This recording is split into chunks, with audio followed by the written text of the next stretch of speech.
Good morning students. Physics का अपना second chapter चल रहा है गाउस के नियम के अनुप्रयोग। इससे पहले गाउस के नियम के अनुप्रयोग या गाउस के नियम का जो उपयोग करेंगे उसके कुछ स्टेप्स मैंने बताए थे। उन स्टेपों का यूज करके आज एक डेरिवेशन करेंगे और डेरिवेशन है गाउस के नियम से अनंत रेखीय आवेश या आवेश तार के कारण विद्युत क्षेत्र की तीव्रता। क्या फाइंड करेंगे? अनंत रेखीय आवेश तार के कारण विद्युत क्षेत्र की तीव्रता क्या फाइंड करेंगे? अब देखो, अनंत रेखीय आवेश तार मान लेते हैं। अनंत रेखीय आवेश तार AB है।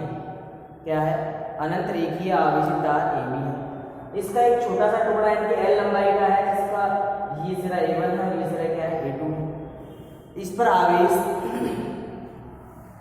जो Q है एक समान रूप से क्या है? वितरित है। या प्रति एकांक लंबाई पर आवेश वितरण क्या कहलाता है? रेखीय आवेश घनत्व कहलाता है। और रेखीय आवेश घनत्व को लैम्बडा से प्रदर्शित किया जाता है। किससे प्रदर्शित करते हैं? लैम्बडा से।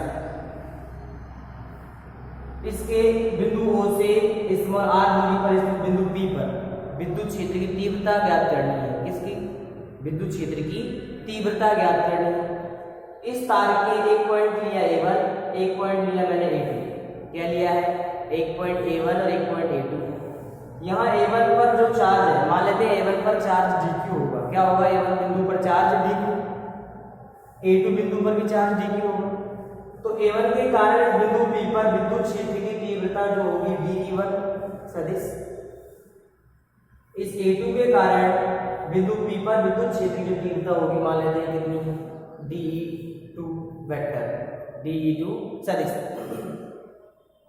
ये जो लाइन यहाँ और ये दोनों क्या है? समान है, क्योंकि ये मिड पॉइंट है। ये वाली डिस्टेंस ये दोनों बराबर है, तो ये वाली बिंदु यानी कि A1P और A2P ये दूरियां भी क्या होंगी? समान होंगी। ये एंगल थीटा और ये एंगल भी अपन क्या माने थे? थीटा माने। जब ये थीटा है तो ये वाला कोण भी क्या होगा? थीटा। ये थीटा है तो ये वाला कोण भी क्या होगा? थीटा। अब देखो, dE1 और dE2 को इसके कंपोनेंटों में क्या करते हैं? वियोजित करते हैं, विभाजित करते हैं।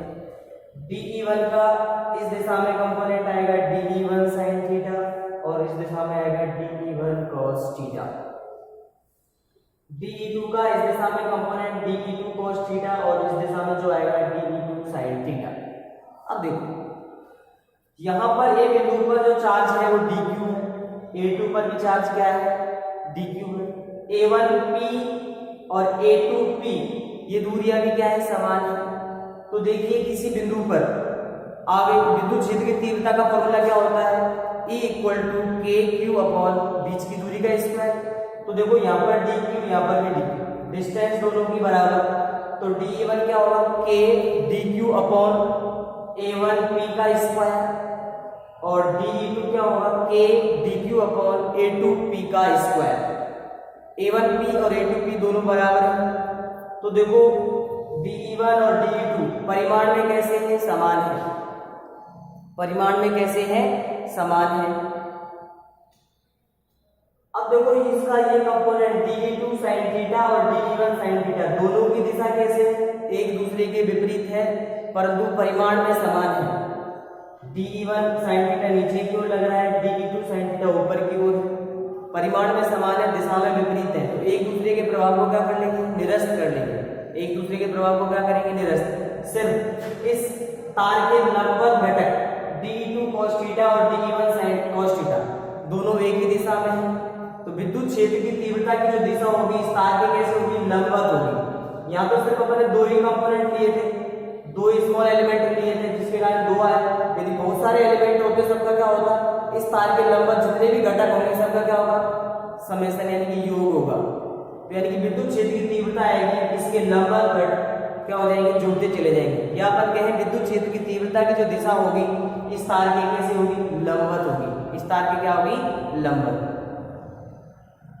तो ये दिशा प्राप्त करी, यानी कि इस तार की कैसे होगी? लंबवत दिशा होगी। और इस तार के अनुदिश घटक क्या होंगे? एक दूसरे के प्रभाव को निरस्त कर देंगे। सिर्फ इस तार के लंबवत दिशा में ही विद्युत क्षेत्र की तीव्रता प्राप्त होगी। तो इसमें लिखिए, पहले डायग्राम बनाइएगा, उसके बाद इसके अंदर लिखिए, माना डायग्राम यही बनाना है। इसमें लिखना है, माना AB अपरिमित ए भी एक अपरिमित रेखीय आवेश है जिस पर रेखीय आवेश घनत्व लैम्ब्डा, जिस पर रेखीय आवेश घनत्व लैम्ब्डा है। इससे लंबवत दूरी OP, इससे लंबवत दूरी OP पर स्थित बिंदु P पर विद्युत क्षेत्र की तीव्रता ज्ञात करनी है।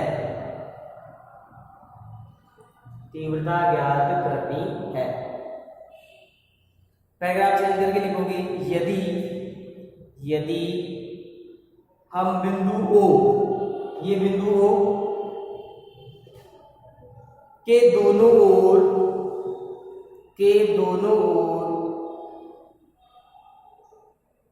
समान दूरी, जैसे मैंने यह बनाया है स्मॉल l के दोनों ओर समान दूरी स्मॉल l पर दो समान लंबाई के अल्पांश A1 व A2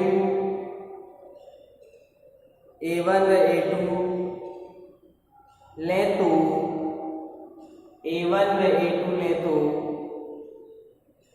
इनके कारण बिंदु P पर विद्युत क्षेत्र की तीव्रताएं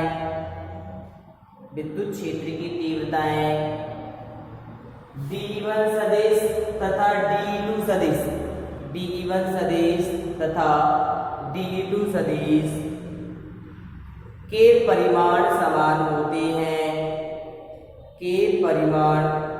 होते हैं, परंतु इनकी दिशाएं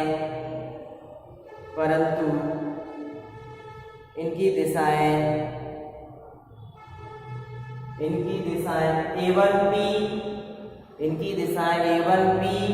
व A2P के अनुदिश हैं। यानी कि इस dE1 की दिशा क्या होगी A1P और dE2 की दिशा क्या होगी A2P।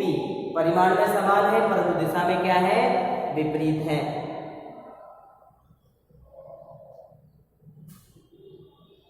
इसमें लिखेंगे अगले पैराग्राफ चेंज करके, इन विद्युत क्षेत्रों को रेखा OP एवं उसके लंबवत दिशा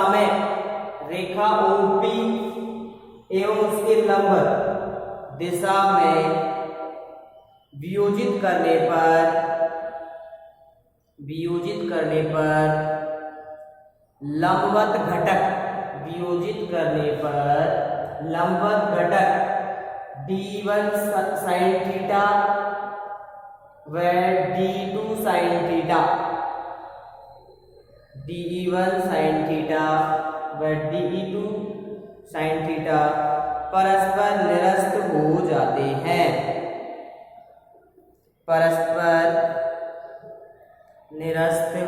जाते हैं, जबकि रेखा OP के अनुदिश घटक DE1 cos थीटा तथा DE2 cos थीटा परस्पर जुड़ जाते हैं। यानी कि सिर्फ दो अल्पांश लिए थे, दो के कारण दो आ रहे हैं, दोनों आपस में क्या हो रहे हैं, जुड़ रहे हैं। यदि इस स्थान पर बहुत सारे अल्पांश हो तो सबके कारण क्या होगा, जोड़ होगा। तो इसमें लिखेंगे पैराग्राफ चेंज करके, प्रत्येक युग्म का परिणामी विद्युत क्षेत्र परिणामी विद्युत क्षेत्र रेखा ओपी के अनुदिश होगा, रेखा ओपी के अनुदिश होगा। अतः संपूर्ण रेखीय आवेश के कारण, अतः संपूर्ण रेखीय आवेश के कारण बिंदु P पर परिणामी विद्युत क्षेत्र, बिंदु P पर परिणामी विद्युत क्षेत्र बिंदु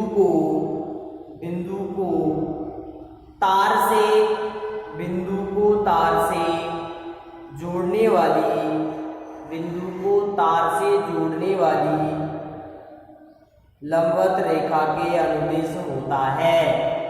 यानी कि ये जो OP है इस तार के कैसे है, लंबवत रेखा के क्या होता है, अनुदिश होता है।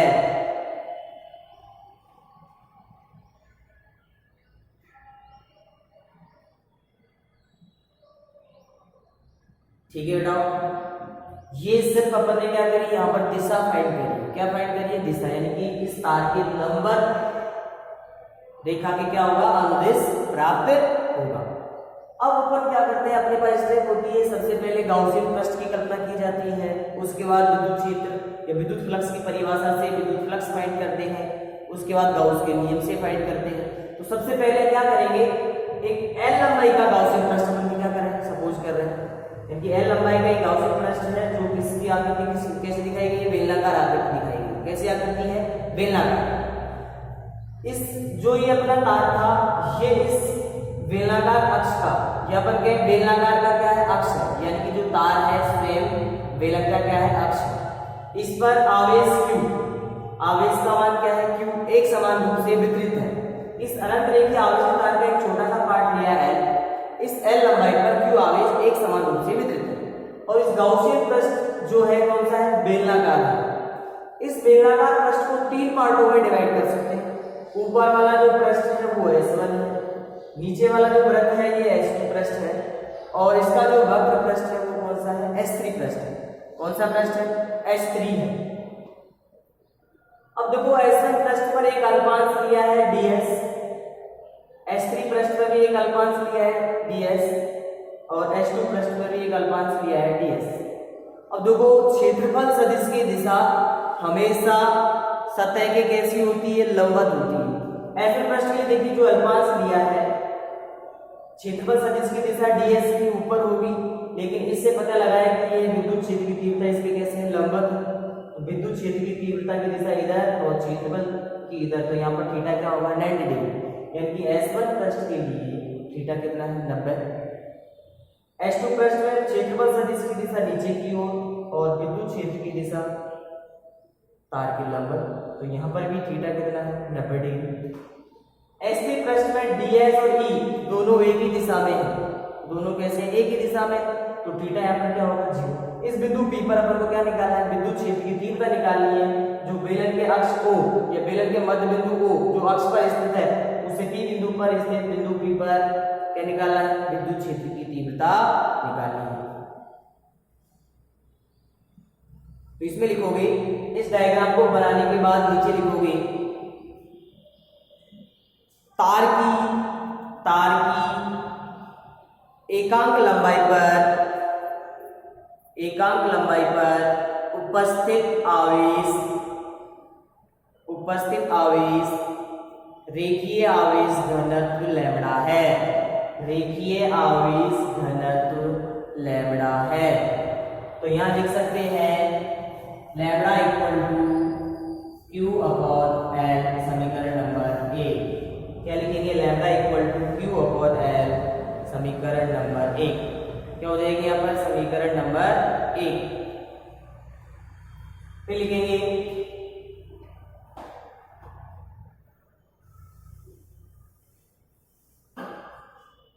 एक बंद पृष्ठ की कल्पना करें, एक बंद पृष्ठ की कल्पना करें जिसकी आकृति चित्र में बेलनाकार प्रदर्शित की गई है। चित्र में बेलनाकार प्रदर्शित की गई है। बेलन का अक्ष स्वयं आवेशित तार पर है, यानी कि बेलन का जो अक्ष है स्वयं किस पर है? बेलन के अक्ष पर है। बेलन की लंबाई स्मॉल एल तथा त्रिज्या स्मॉल आर है।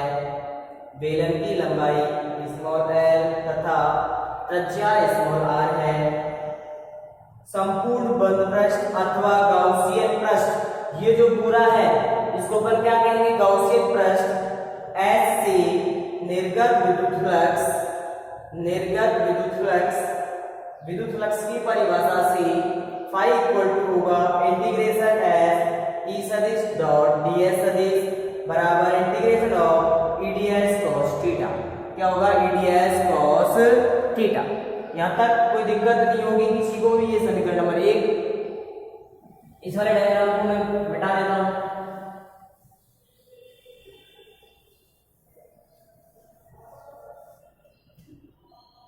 और इसको भी क्या कर लेते हैं? मिटा लेते हैं।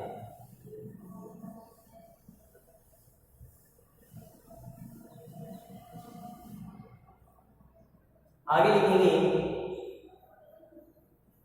गाउसियन पृष्ठ S, गाउसियन पृष्ठ S तीन पृष्ठों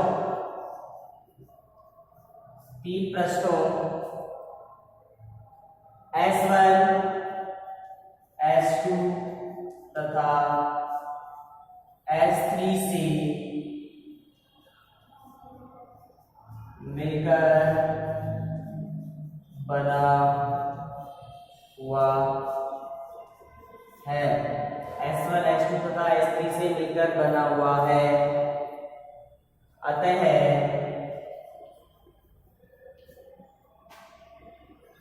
S1 पृष्ठ में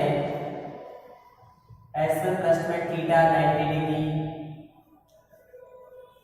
S2 पृष्ठ में थीटा 90 डिग्री, S3 पृष्ठ के लिए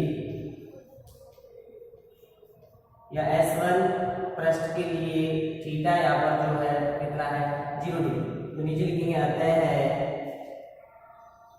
phi equal to integration of S1 EDS cos 90 plus integration of S2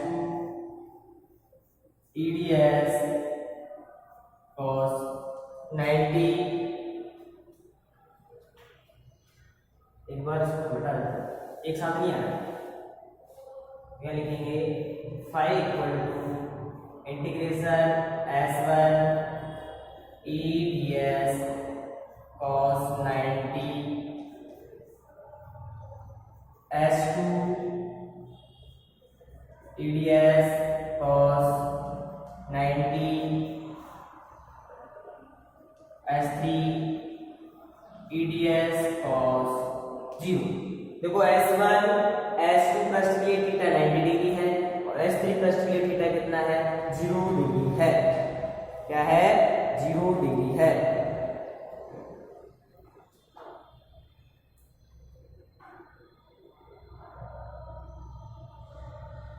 तो नीचे लिखेंगे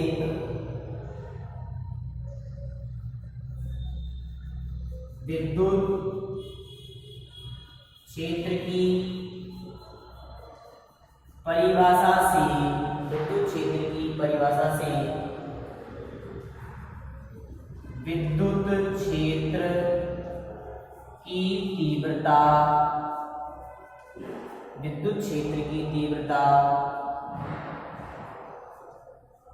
बेलनाकार विद्युत क्षेत्र की तीव्रता बेलनाकार पृष्ठ की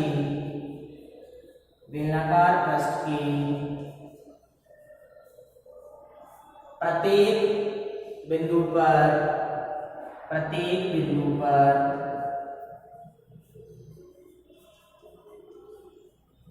त्रिज्यीय दिशा में होगी। त्रिज्यीय दिशा में होगी। सममिति के कारण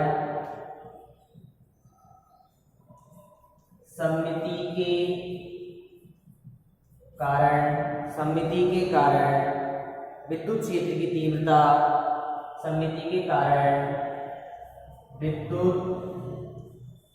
क्षेत्र की तीव्रता बेलन के प्रत्येक बिंदु पर एक समान प्राप्त होगी। अब देखिए यहाँ पर cos 90 की वजह से इसका मान कितना हो जाएगा 0, cos 90 की वजह से ये भी क्या हो जाएगा 0, तो यहाँ बचेगा phi equal to 0 plus integration of S3, यहाँ बचेगा EdS। cos 0 का मान कितना हो जाएगा यहाँ पर 1, cos 0 का मान कितना हो जाएगा 1 हो जाएगा, ये हो जाएगा phi इक्वल टू E नियत है बार आएगा यहाँ पर इंटीग्रेशन S3 और ds। S3 वाला जो पृष्ठ है, कौन सा पृष्ठ है अपना वक्र पृष्ठ, बेलन के वक्र पृष्ठ का क्षेत्रफल क्या होता है 2 पाई r l, जिसकी ऊंचाई कितनी है l है, ये हो जाएगा phi equal to E 2 pi r l, समीकरण नंबर 2। इससे पहले समीकरण नंबर 1 अपन ने मानी है लैम्डा बराबर क्या था q अपॉन l। फिर लिखेंगे गाउस के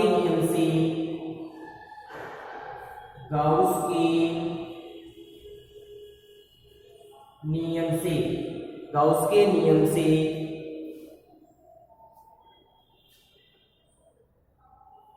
phi इक्वल टू क्या हो जाएगा q परिबद्ध अपॉन निर्वात की विद्युतशीलता, या टोटल आवेश q है और निर्वात की विद्युतशीलता एप्सिलॉन नॉट, तो phi बराबर हो जाएगा q परिबद्ध अपॉन एप्सिलॉन नॉट, या आप लिख सकते हैं q upon epsilon not. Rough करेंगे इसको ऊपर वाले,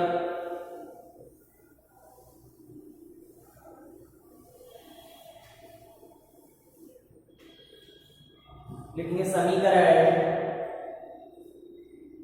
2 व 3 से E2 pi r l equal to हो जाएगा q अपॉन एप्सिलॉन नॉट, तो यहाँ से हो जाएगा E equal to q upon 2 pi epsilon naught r l। एक फॉर्मूला ये भी बन सकता है, लिखेंगे समीकरण 1 से q इक्वल टू आएगा लैम्डा l, समीकरण 1 से q इक्वल टू क्या आएगा लैम्डा l। समीकरण 1 से q equal to lambda l, तो यहाँ हो जाएगा E equal to lambda l upon 2 pi epsilon naught r l, l से l कैंसिल आउट हो जाएगा, तो यहाँ होगा E equal to lambda upon 2 pi epsilon naught r। एक फॉर्मूला ये भी हो सकता है, अब देखो इस समीकरण में ऊपर नीचे 2 से मल्टीप्लाई करेंगे, ये हो जाएगा E equal to 2 lambda upon, देखो 2 को 2 से मल्टीप्लाई करेंगे तो होगा 4 पाई एप्सिलॉन नॉट r। मुझे बताइए 1/4 पाई एप्सिलॉन नॉट क्या होता है k, यानी कूलम नियतांक होता है, ये भी एक फॉर्मूला हो सकता है, या इसको लिख सकते हैं E equal to 2k lambda upon r, हो जाएगा 2k लैम्डा अपॉन r। इसको सदिश फॉर्म में यदि लिखेंगे, सदिश फॉर्म में क्या हो जाएगा, लिखेंगे सदिश रूप,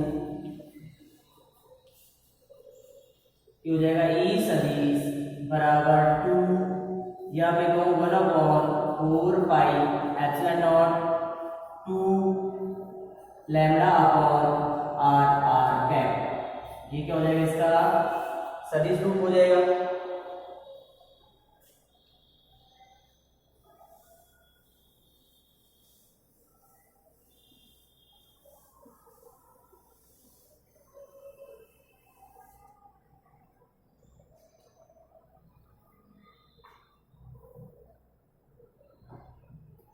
अब देखिए इसके कुछ ग्राफ्स।